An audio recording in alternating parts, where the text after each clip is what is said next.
Bonjour, moi c'est les motivateurs, je suis avec Sony Grace et Mouitika alias Ogram. Sony Grace et l'autre Félicien Tshisekedi. Vous êtes de quelle école? Oui, nous sommes de l'Institut littéraire de Nkelekele chez Limputu Kaike Kalumba. C'est lui votre préfet? Oui, bien sûr. Vous faites quelle option? Je reviens chez vous. Et nous sommes regardez la caméra et vous dites. Nous sommes les hommes de lettres. Nous faisons la section littéraire. La section littéraire. Ah oui, nous faisons la littéraire. Ok, aujourd'hui, je vois c'est les derniers jours des examens d'État. Oui. Qu'est-ce qu'on vous a posé aux examens aujourd'hui? Je vais commencer avec Sony. Ouais. Je commence avec vous aujourd'hui. C'était les derniers jours des examens d'État. Qu'est-ce qu'on vous a posé? Oui, par exemple, tu peux nous dire qu'est-ce que c'est qu'on vous a posé? Aujourd'hui, nous avons travaillé les langues. C'était les langues. Nous avons bel et bien travaillé parce que ce n'était pas facile, difficile, mais c'est notre domaine même. Parce que nous qui faisons la littéraire, le latin philo, nous avons les cours du français, latin. Vous regardez la caméra quand vous parlez. Anglais, français, latin. Ce sont nos cours d'option. C'est pour cela nous sommes vraiment. Oui, il n'y avait pas aussi l'anglais. Il y avait anglais. Oui, je reviens chez l'autre. Selon vous, quand vous avez vu les questions, c'était comment? C'était à quelle hauteur? C'était difficile, moyenne ou ça c'était facile? Les questions, bon, c'était facile comme de l'eau. Il n'y avait pas de questions très difficiles parce que le français c'était notre domaine. Bon, nous sommes les hommes des lettres. Lettres c'est notre domaine. Ça veut dire qu'en français là, personne ne peut vous mentir. En français, personne ne peut. Mais je peux vous donner même l'exemple. Il y avait la question qui était tombée sur un Malien à Pateba. À Pateba, l'homme qui a dit quand un veillard meurt, c'est toute une bibliothèque qui se brille. Ouais. Quand je trouve ça, est-ce que je peux échouer? Ça c'est en Afrique. Pas échouer. C'est en Afrique où. Écoute, c'est en Afrique où on dit quand un vieillard meurt, c'est une bibliothèque brûlée. Oui, j'ai trouvé ça en français. Oui. Et moi, je suis un Africain quand je vois ça. Quand on parle de Ampateba, il est de quelle nationalité? Ampateba, c'est un Malien. Il est né en quelle année? C'est l'année que je ne maîtrise pas très bien. Et il est mort en quelle année? Parce qu'il est déjà mort. Il est déjà mort. Oui, est-ce que vous pouvez savoir au moins la date de sa naissance et de sa mort de Ampateba? L'homme qui a dit en Afrique, si un VR meurt, c'est toute une bibliothèque brûlée. Est-ce que tu peux essayer un peu de nous expliquer, de nous donner un peu sa date de naissance et sa date de décès? Chers motivateurs, comme nous sommes vraiment embrouillés aujourd'hui, nous ne maîtrisons pas la date de naissance de Ampateba et aussi la date de sa mort. C'est ça vraiment le problème. Mais pour son origine, nous connaissons quand même. Voilà, l'origine, vous avez dit c'est un Malien, c'est ça, non? C'est ça sa nationalité. Oui. Alors, en anglais, on ne vous a pas posé une question en anglais parce que vous êtes de latin, philo, mais quand même vous avez quelques idées sur l'anglais et quelques notions sur l'anglais, c'est ça, non? Oui. Alors, approchez-vous, vous allez me dire au moins en anglais une des questions qu'on vous a posées en anglais. Une simple question peut-être qu'on vous a posée en anglais. On avait posé une question une question comme ça. Bon, c'était according de tout. Bon, d'autres choses. Tu peux le dire même en anglais, en français, on peut essayer de les traduire en anglais. Oui, on avait dit accorder ces verbes. Accorder ces verbes, bon, les verbes là, je n'ai pas maîtrisé ça. Donc, encoding, c'est ça, encoding these verbs. Oui. Ça, ce sont les verbes au pluriel. C'était des verbes au pluriel. Par exemple, il y avait quel verbe? Il y avait les verbes to pray. Il y avait les verbes. C'est quoi en français? To pray, c'est quoi en français?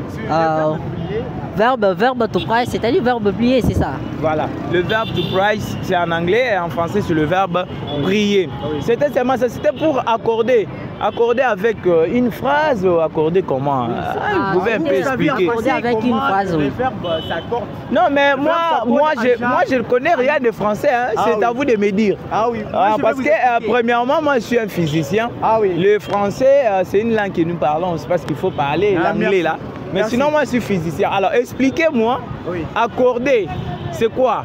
Bon, les verbes s'accordent en genre et en nombre avec son sujet, vous savez ça? Voilà, donc il y avait une phrase et dans cette phrase, il y avait le verbe. On vous demandait maintenant d'accorder ce verbe-là. Selon le temps demandé. Selon le temps. Oui, c'est ça. Voilà, par exemple, la phrase était comment, par exemple? La phrase, on n'a pas bien maîtrisé ça. Vous avez oublié. Mais il est encore 1 heure depuis que vous avez fini. Ça fait encore 1 heure depuis que vous avez fini. Vous pouvez nous poser aussi des questions concernant notre... D'accord, je vais maintenant vous demander ceci. Après avoir fait ces examens, qu'est-ce que vous allez faire dans votre vie? Je vais commencer avec Sony. Oui, regardez la caméra et vous allez dire. Après avoir présenté mes examens, donc je veux me focaliser sur les droits. C'est ce que je veux faire. Tu vas faire les droits? Oui. Mais tu quittes la littéraire pour les droits? Oui, c'est ça même mon suivi. Pourquoi? Parce que c'est ça que j'aime. Il faut regarder la caméra là. C'est ça que tu aimes. Oui. Tu veux rester un maître avocat? Oui, c'est ça. Mais nous voyons des maîtres qui n'ont pas de salaire. Toi, tu veux aussi t'intégrer là-bas pour ne pas avoir les salaires? Non, c'est pas moi. Donc ça veut dire que toi, tu auras les salaires? Non, oui. D'accord. Alors, mon frère, toi, quand tu vas finir, tu veux faire quoi? Vous savez, nous les latinistes, souvent, nous sommes dans plusieurs domaines. Nous n'avons pas des domaines où nous pouvons dormir, où nous pouvons nous étaler. Non, nous sommes dans plusieurs domaines. Je peux faire journalisme, télécommunication, je peux faire la médecine, je peux faire le droit, des droits selon les filières que je peux faire. Mais moi, je vais faire beaucoup de choses. Donc tu es touche à tout. Ah oui, je vais bien comprendre, tu es touche à tout. Ah oui. C'est ça. Alors, vous avez fini. Oui. Vous êtes déjà ce que vous êtes. Oui. Est-ce que tu peux un peu prédire tes pourcentages? Le pourcentage au moins 85%. Tu es sûr? Ah oui, je suis sûr. Parce que déjà à 85, tu es lauréat. Parce que j'ai bien travaillé, Tu es sûr de ce que tu as fait dès les premiers jours? Ah oui, je suis certain de ça. Parce qu'on dit, quelqu'un qui a bien semé, il récoltera aussi des bonnes choses. Mais il faut savoir qu'il y a des épines qui peuvent aussi pousser. Les épines sont là, mais moi je vois que c'est déjà passé. Même Diable m'a déjà raté. Le Diable t'a déjà raté? Ah oui, parce que si c'était difficile, j'allais rater l'examen, l'argent de présenter l'examen. Ah, comme tu as déjà payé, tu as déjà même présenté. Je vais présenter, c'est fini, Diable m'a déjà. Donc vraiment, tu as la foi. J'attends déjà mes frics parce que j'ai bien semé. Ah, tu attends maintenant, c'est que tu sais que tu vas récolter. Ah oui, c'est ça. Et Sony et vous? Ouais, pour moi, je vais réaliser 70%. 72. Toi, tu ne veux pas être comme mon frère, c'est qui François? C'est qui? Félicien. Tu ne veux pas être comme Félicien? Moi, souvent, je n'imagine pas. Je laisse tout à dire. Hein? J'ai déjà travaillé, j'ai déjà fait ma part. Faut toujours regarder la caméra. Là, je laisse tout à dire. C'est ça. Alors, mais que Dieu fasse maintenant son travail. Oui, j'espère que je vais réaliser 70%. Ah, d'accord. C'est vraiment une très bonne chose. Alors, qu'est-ce que vous dites à ceux qui sont en train de vous voir en ce moment sur Motiva News, notre chaîne? On commence avec toi toujours. Oui, ceux qui sont en train de nous voir à ce moment, nous disons, envoyez vos enfants à l'école parce que les études, c'est une chose très importante. Les études, c'est bien parce qu'aujourd'hui, nous allons rester de bons journalistes, des avocats, des avocats, des médecins, des entrepreneurs. C'est pour cette raison que je suis en train de prodiguer des conseils aux camarades, mes frères et sœurs qui n'ont pas l'envie d'étudier, parce que aujourd'hui, nous les latinistes, nous voyons Cicéron. Il était un grand avocat, il est né en ça et en Arpinoumo, petite ville de Latium. Il était un grand avocat, il a fait beaucoup de choses, même en politique. Il était président de la République, il a fait beaucoup de choses. Il a prononcé plusieurs discours, par exemple pro-Arkia, un discours qu'il avait prononcé. Est-ce que tu peux me donner un peu l'extrait de pro-Arkia? Un extrait de pro-Arkia, parce que vous savez, nous sommes de chercheurs, nous avons quand même quelques notions sur les latins. Le pro-Arkia prononcé par Cicéron. C'était son discours, je pense, son troisième discours, si je ne me trompe pas. Alors, tu peux me donner un petit extrait de pro-Arkia? Un petit extrait, c'est ma donc. Tu peux aller?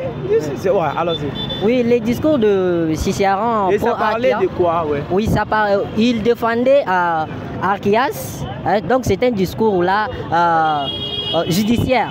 Il défendait Archias. C'était même ça parce qu'on avait rejeté Archias dans le Rome. Comme il n'était pas romain, il était grec. C'est pour cela on avait cherché à lui accuser. Mais Cicéron, comme il cherchait l'avantage pour que Archias fasse quelque chose pour lui comme des poèmes, enfin, pour qu'il lui loue. C'est ça même, c'était même ça. C'est pourquoi il a fondé ce discours-là, afin de défendre Archias. Voilà, c'est ça que j'étais en train de demander. Et vraiment, nous vous disons grandement merci d'avoir accepté de répondre à nos questions, à nos petites questions. Voilà. Merci, monsieur le journaliste. Et vous aussi, nous vous disons vraiment merci. Merci, cher motivateur.